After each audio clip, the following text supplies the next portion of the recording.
Gaurkoan Karmele Tolosa dugu gurekin, bera Santiago konpainiako teniente izandakoa da, alarde publikoaren barnean, eta datozen minutuetan gai honen inguruan hitz egingo dugu. Lehenik eta behin, Karmele, konta igutuzu, nola hasi zinen alarde publikoan parte hartzen?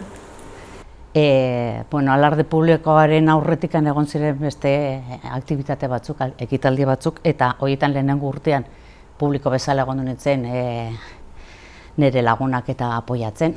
Eta gero bigarrenean bai parte hartu egin nuela, unitate espeziala zen ura antolatu zenean, eta gero hurrengo urtean 98 uste dut, lehenengo alarde publiko egin zela hor, Bidasoa konpainian atera nintzen alferez bezala, eta gero hortikan aurrera hainbat urtez atera nintzen Bidasoako kapitaina bezala, Oiasoko kapitaina bezala, eta gero sortu egin zenian Santiagotan ezat gauza kutxuna zen ere aia urtetan, urte pilo batetan teniente bezala atera zen konpainia horretan, eta orduan, teniente bezala atera nintzen konpainia horretan.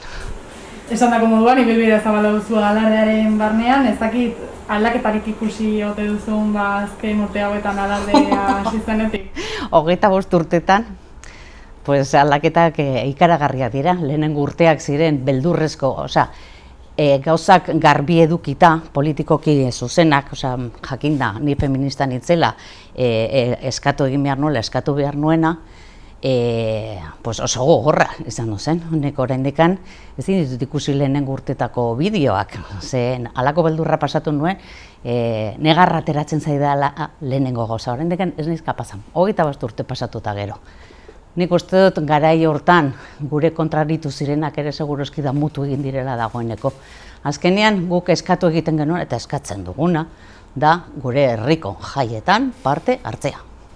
Gure lagunek bezala, gizonak direnak. Eta orduan montatzea halako ikaragarrizko eskanbila lehenengo gauzaz genuen espero.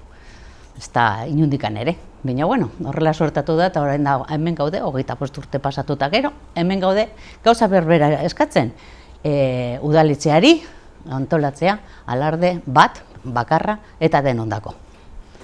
Eta urte hauetan guztietan, azaldu duzun moduan, kargu desberdinetatik igaro zara, ez dakit nola kudeatu izan duzun alardearen barnean ardurazko karguak izatea gauza erresa den edo...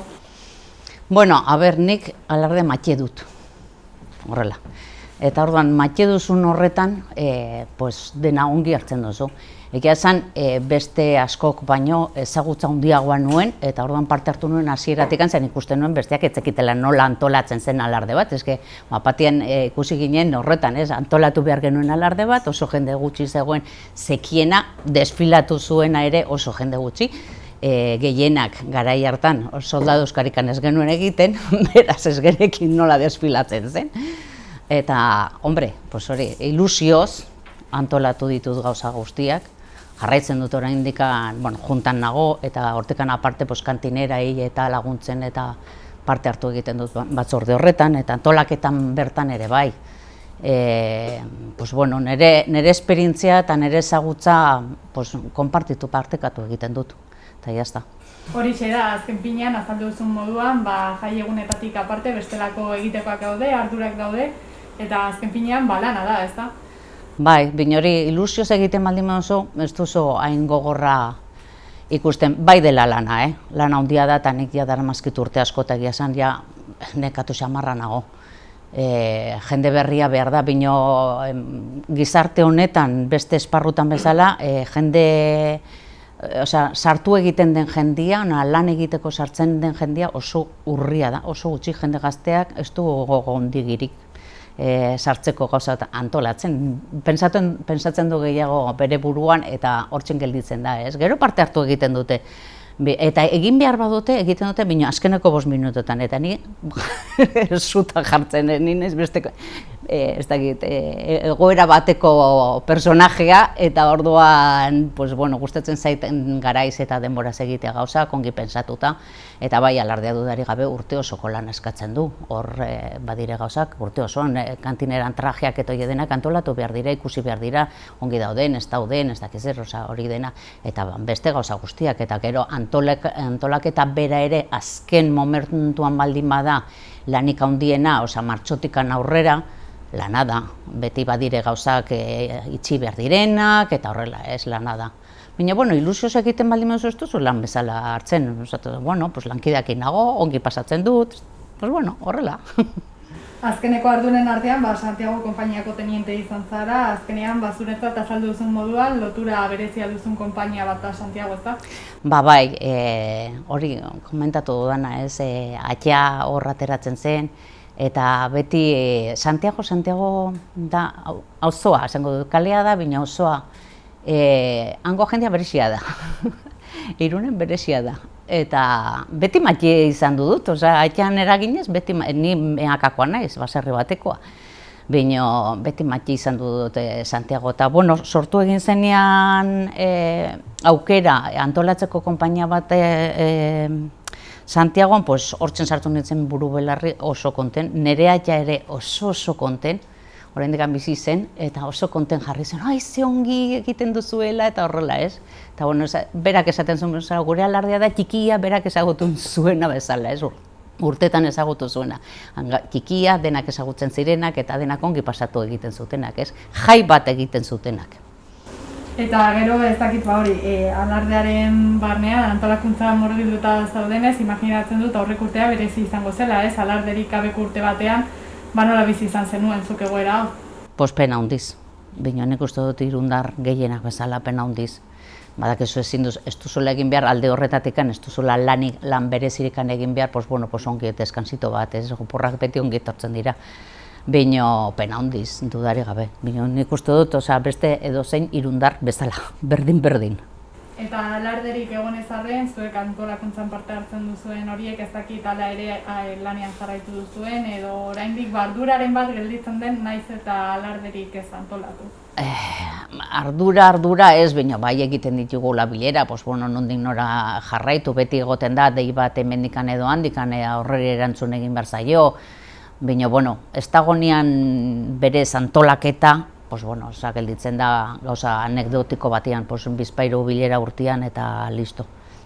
Denak dugu gogoa berriz ere, eta peligroso irutzen zaite, datorren urterako, pentsatzen dut izanen dugula alardea, udalak antolatzen baldin badu hobe, baina hartzea berriz rodajea eta martxan jartzea dena normalean kostatu egiten da, utzi egin duzunean eta gero berriz ere dena martxan jartzea, beldur pixka bat ematen dit.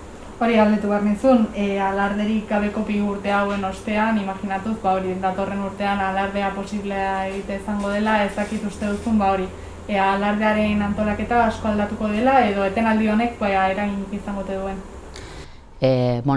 Nik esperantza badut, udaletxeak antolatzea alardea, baina egin behar ezkero, esaten dut, berriz ere rodajean jartzea horrelako gauza handi bat, komplikatu izaten da, beste dozein aktibitaten ere. Orduan, hori beldur pixka bat ematen dit alde horretatekan. Engranajeak berriz ere martxan jartzea, olioa ematea eta izaten dira komplikatua bada jendia, batzuk ja desagertu egin direnak, ala beharrez, joan zaizkigu. Beste batzuk hor daude, bino, igual ja gogo handigirik gabe, beste batzuk ni bezala, ja nekatu xamarrak, orduan, martxan jartzea kostatzen da. Orduan, berriz ere militantzia lan handia izanen da, seguroski. Hori zera esaten duzun moduan, pixkat erreleboa behar da ez jende gaztea sartzea. Bai, dudari gabe. Jende gazteak nahi duena da bakarrik ongi pasatu, samartzialak, jaiak ongi pasatu dena bezala. Baina, horrek eskatzen du lan pixka bat. Eta ja amaitzeko konta iguzu, Karmele, zer esan nahi dute zuretzat, Irungo San Pedro eta San Martzial jaiek? Egia esan, San Pedroan txikitan, San Pedro eguna zen oso egun berezia, arropa estrenatu egiten zen, joaten zinen mesa nagusira, ateratzen ziren buru handiak eta erraldoiak, eta egun berezia zen, eta gero arratsaldeko revista eta horrela, Ibarlan eta horrela toki polita da hori ikusteko, eta orduan, zen jaiaren hasiera, zen egun handia lehenago, eta gero San Martzial eguna berez, alardea eguna zen, eta zen, jai gehiago, etzen egun onale errespetuzko gauza eguna.